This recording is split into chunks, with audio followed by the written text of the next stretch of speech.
बिस्मिल्लाहिर्रहमानिर्रहीम अस्सलाम वालेकुम। 75 साल में पहली मर्तबा ऐसा हुआ है कि भारत ने हम पर कोई मिसाइल दागा है और भारत ने इस उम्मीद पर दागा था कि एक तो जंग नहीं है, यानी जंग के बगैर मिसाइल उन्होंने फायर किया है और भारत को जो आज सरप्राइज मिला है।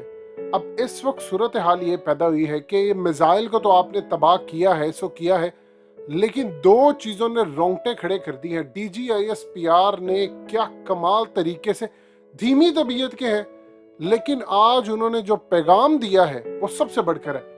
आपको याद होगा, हकीकत टीवी ने आपको कहा था कि हमारी रशिया से S-300, S-400 और उसके अलावा पाकिस्तान S-400 से बेहतर जो टेक्नोलॉजी बना रहा है।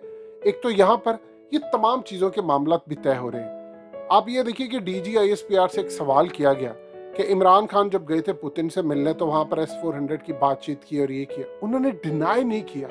ये सबसे अहम तरीन बात है। अभी बहुत सारी चीजें हम रशिया से ले रहे हैं, अब चूंकि पाबंदियां हैं, हमारे पास इसकी स्ट्रेटजी है। जिस तरह पुतिन ने कहा है कि मेरे पास जो जो ये जंग हो रही है, ये मुझे बैन कर रहे थे, सब कुछ मेरे पास उसका तोड़ पहले से था और वो मैं काम कर रहा हूँ। इस वीडियो की अहम डिस्कशन चलती रहेगी, लेकिन इससे पहले आप वीडियो को लाइक करें, हकीकत टीवी को सब्सक्राइब कर लें और बेल आइकन पर जरूर क्लिक करें। लेकिन DGISPR ने दो बातें करके इस वक्त पूरे भारत में खलबली मचाई। उनसे S-400 और इन चीजों का सवाल पूछा गया, उन्होंने कहा आप बेफिक्र होकर रहें, यानी कौम को कहा कि आप बिल्कुल इजी होकर सोएं, हमारे पास इनका तोड़ है। लेकिन उन्होंने ये नहीं बताया क्या तोड़ा, और यही काबिलियत है। आप ये देखिए कि आज भारत को कितना नुकसान हुआ है।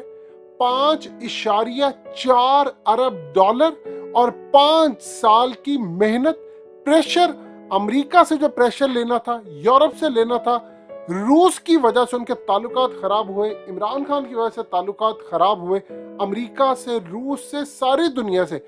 उन्होंने कहा नहीं, हमें S-400 चाहिए।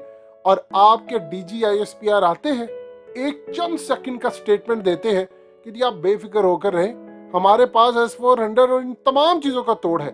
लेकिन जिस चीज ने सबसे ज्यादा भारत को परेशान किया वो ये है, DGISPR ने कहा है कि जब ये मिसाइल, ब्राह्मोस सुपरसोनिक मिसाइल जो इन्होंने हम पर फायर किया था, ये भारत से जब निकला वहां से, यानी वहां से फायर किया गया, उसी वक्त हमने डिटेक्ट कर लिया। देखिए, दो चीजें यहां पर समझने वाली है।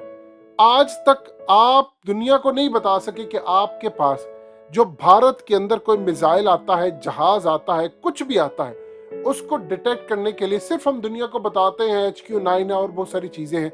हमने कभी बताया नहीं हमारे पास ऐसी ऐसी बलाएं मौजूद है कि शायद अमेरिका के पास भी ना हो, क्योंकि चाइना ने हमें वो एडवांस टेक्नोलॉजी इस वक्त दी हुई है कि हमने फ्यूचर में तीसरी जंग अजीम लड़नी है। देखिए, समझिए, ये जंग होनी है। अब ये रूस यूक्रेन की जंग, अगर उसमें कूदता किसी वजह से भी नेटो या यूरोपियन ममालिक, तो वो एशिया तक भी आनी थी और आपने भी उसमें जंग लड़नी। और इंडो पैसिफिक के अंदर ये जो जंग होनी है, ये इसी तरह की जंग होनी है। लेकिन उसमें आकर अमेरिका ने आपसे लड़ना है, तो आपके पास हथियार वो होने चाहिए जो अमेरिका के पास या उससे बेहतर।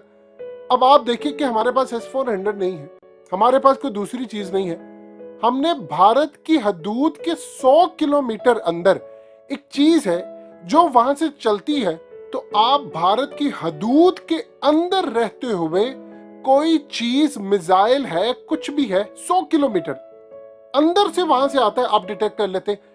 यानी पाकिस्तान की एयरफोर्स, अभी वो भारत के अंदर 100 किलोमीटर है, हमने नहीं दुनिया को बताया अभी तक। ये तो 100 किलोमीटर आपने डिटेक्ट किया, जैसे ही वहां पर उड़ा, 3 मिनट चंद सेकंड हवा में रहा और पाकिस्तान ने उसको एक जगह पर जाकर तबाह कर दिया। यानी कोई तीसरी जगह पर, चौथी जगह पर, कोई और जगह पर भी हम तबाह कर सकते थे, लेकिन हमने देखा जहां पर कोई नुकसान ना हो। इस तरह आप देखिए, एक तो हमारी एक्यूरेसी कैसी है, दूसरा हमारे पास जो डिटेक्ट करने वाला रेडार सिस्टम है, चाहे वो स्टेल्थ फाइटर हो, सुपरसोनिक मिसाइल हो, वो भारत के अंदर 100 किलोमीटर भारत में था, हमें वहीं से पता चल गया कि ये मिसाइल वहां से फायर हो रहा है। यहां से आप अंदाजा कर ले कि आपकी एयरफोर्स का क्या कमाल क्विक रिस्पॉन्स था। इन लोगों को इतनी शाबाश, इतनी दुआएं कि इन लोगों ने कभी पाकिस्तान को मायूस नहीं किया। आप सोच रहे आपका दिफा कितना स्ट्रांग है। अब भारत ये सोच रहा है कि कहीं इनके पास 500 किलोमीटर, 1000 किलोमीटर, देखिए बहुत बड़ी रेंज होती है, 100, 200, 300, 400। यही तो जंग के अंदर आपने एडवांटेज लेने होते, वहां से मिसाइल आता, आप तबाह करते। यानी 100 किलोमीटर तो दिखा दिया। भारत ये सोच रहा कि इनके पास 500 किलोमीटर की रेंज तो नहीं है, कहीं इनके पास 1000 किलोमीटर की रेंज तो नहीं है, कहीं इनके पास इससे भी ज्यादा नहीं है कि हम कुछ भी वहां पर एक्टिविटी करते हैं इनको पता चल जाता है। हमने काम क्या किया है कि इस वक्त हमने एक से बढ़कर एक अपनी तैयारी करके रखी। हम दुनिया को बताते हैं भारत का डर है, भारत ये है वो है, दुनिया को बला बनाकर बताया हुआ है। इसका नुकसान क्या होता है भारत को, और भारत ये समझ नहीं पाएगा कि वो शेर हो जाता है। आप ये देखिए कि पाकिस्तान की एयरफोर्स ने कोई अपनी पब्लिसिटी नहीं की, कोई उन्होंने मार्केटिंग नहीं करते, पाकिस्तान की फौज ने कोई मार्केटिंग नहीं, बस थोड़ा बहुत एक दो गाने रिलीज कर देते हैं, एक्सरसाइज की वीडियोस, बस इससे ज्यादा नहीं। हमने दुनिया को कोई भड़के नहीं मारी, हम ये कर लेंगे वो कर लेंगे। आप असल में क्या हो आप मैदान में बताते हो। इंडिया पाकिस्तान का मैच था, एक दफा भी नहीं हमने कहा कि हम ये कर देंगे वो कर देंगे। आपने 10 विकेटों से हराया, आपने बताया कि मैच होता क्या।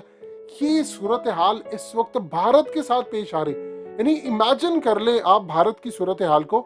वो इस बात पर परेशान है, उन्होंने सबसे ज्यादा देखिए इस वक्त जो उन्होंने अपना फायर किया, ये सुपरसोनिक वही मिसाइल है जो हालिया भारत टेस्ट करता फिर रहा था। हमने ओडिशा से कर दिया, हमने फलाना से कर दिया, वो जी इतना टेस्ट कर दिया। आज उन्होंने ये सोचा कि बड़ी जंग से पहले एक छोटा सा टेस्ट हो जाए, उन्होंने किया, पाकिस्तान ने डिटेक्ट कर लिया। अब वहां पर उनके इंजीनियर्स की गो हेड की पोजीशन आप अंदाजा कर लें कितनी वीक है कि आपके DGISPR उनको कहते हैं कि आपकी टेक्नोलॉजी माठी है, यानी आप अपनी टेक्नोलॉजी पर नजरसानी करें। इससे ज्यादा कॉन्फिडेंस आपने दुनिया में किसी भी आर्म फोर्सेस के स्पोक्सपर्सन का देखा है जो अपने दुश्मन को कह रहा है कि अपनी टेक्नोलॉजी को बेहतर करो। तुम अपने घर के अंदर अभी तैयारी कर रहे होते हो तो हमें पता चल जाता है कि तुमने वहां से मिसाइल फायर करना है। देखिए रिएक्शन टाइम देखिए जरा आप। हम चाहते तो यहाँ पर भी तबाह कर सकते किसी और जगह पर, हमने ये देखा कि उस जगह पर तबाह करना है ताकि नीचे नुकसान ना हो। देखिए ऐसी सूरत हाल में नुकसान तो फिर होते हैं, लेकिन क्या कमाल आपका क्विक रिएक्शन था। आपका रिएक्शन टाइम नोट करें, 3 मिनट चंद सेकंड। एक तो कुछ अरसा वो अपनी फिजा के अंदर रहते हैं, 100 किलोमीटर वहां से होकर यहाँ पर आते। इमेजिन कर लें कि आपने क्या क्विक रिस्पॉन्स दिया है। और भारत अब परेशान है कि सुपरसोनिक मिसाइल है और इसको इन्होंने डिटेक्ट किया है, और साथ ही आपके DGISPR ने कह दिया है कि घबराए नहीं कौम, हमारे पास S-400 का भी तोड़ है। अब वो ये सोच रहे हैं कि हमारा इतने अरब डॉलर का नुकसान कर दिया। इनके DGISPR ने आकर कह दिया जी फलाना हमारे पास मौजूद है, ये है, हम कहां पर जाए।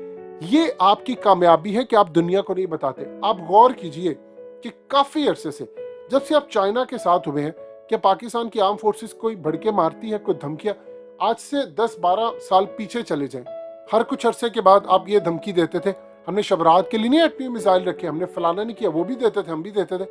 आपने एक पैटर्न नोट किया है कि जब से आप चाइना के साथ हुए, ये एबटाबाद ऑपरेशन के बाद हुआ है, जब हम चाइना के साथ हुए हमने टेक्नोलॉजी बढ़ाना शुरू कर दी, लेकिन हम किसी को बताते नहीं। यानी पूरा समंदर पी जाते हैं तो होंठ हमारे खुश्क होते हैं, किसी को पता ही नहीं चला।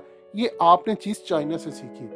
चाइना ने अपने आप को इतना ताकतवर कर लिया है, इतना ताकतवर कर लिया है कि रूस ने यूक्रेन पर हमले से पहले तैयारी करके रखी थी। वीजा मास्टर कार्ड ब्लॉक होने हैं, यूनियन पे पर जाना है, स्विफ्ट ब्लॉक होना है, सिप्स पर जाना है, और फिर उसके बाद गैस का इस्तेमाल करके वेपन के तौर पर किस तरह यूरोप का गला दबाना। आज यूरोप और अमेरिका की लड़ाई हुई पड़ी है इस मामले पर।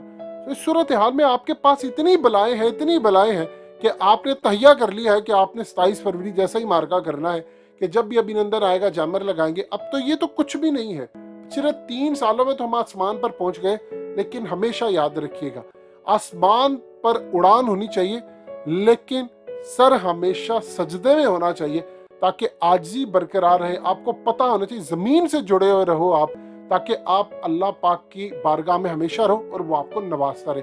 और ये पाकिस्तान की फौज का नस्बुल है।